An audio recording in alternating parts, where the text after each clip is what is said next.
চিকিৎসা বিজ্ঞানের ইতিহাসে নতুন দিগন্ত খুলেছে যুক্তরাষ্ট্রের ৬৭ বছর বয়সী টিম অ্যান্ড্রুজ।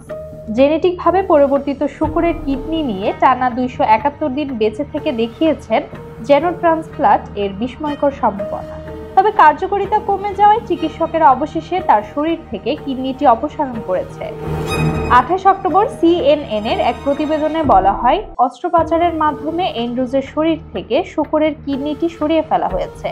চিকিৎসকরা জানান, কিডনিটির কার্যকারিতা ধীরে ধীরে কমে যাচ্ছিল, ফলে তাকে আবার ফিরতে হচ্ছে ডায়ালাইসিসে।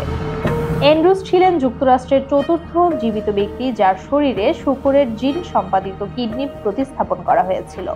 অঙ্গ প্রত্যাখ্যান রোগে কিডনিতে আনা হয়েছিল বিশেষ জেনেটিক পরিবর্তন।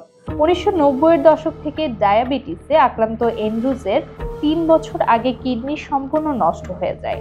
ডায়ালাইসিসে দিন কাটানো ক্লান্তিকর জীবনের একঘেয়েমি কাটাতেই তিনি ঝুঁকি নিয়ে অংশ নেন জেনোট্রান্সপ্লান্ট প্রক্রিয়ায়। নিজের অভিজ্ঞতা নিয়ে CNN এর ডকুমেন্টারি এনিম্যাল ফার্মাতে অ্যান্ড্রুজ জানান, শূকরের কিডনি তাকে নতুন করে প্রাণ শক্তি দিয়েছে। প্রতিস্থাপনের পর তিনি আবার রান্না, ঘর পরিষ্কার এবং কুকুরকে নিয়ে হাঁটতে বের হওয়া শুরু করেন। ফেসবুকে নিজের অভিজ্ঞতা নিয়ে অ্যান্ড্রুজ বলেন, এই যাত্রা ছিল কষ্টে ভরা, অজানা সব পরীক্ষা নিরীক্ষা, পার্শ্ব প্রতিক্রিয়া নিয়ে।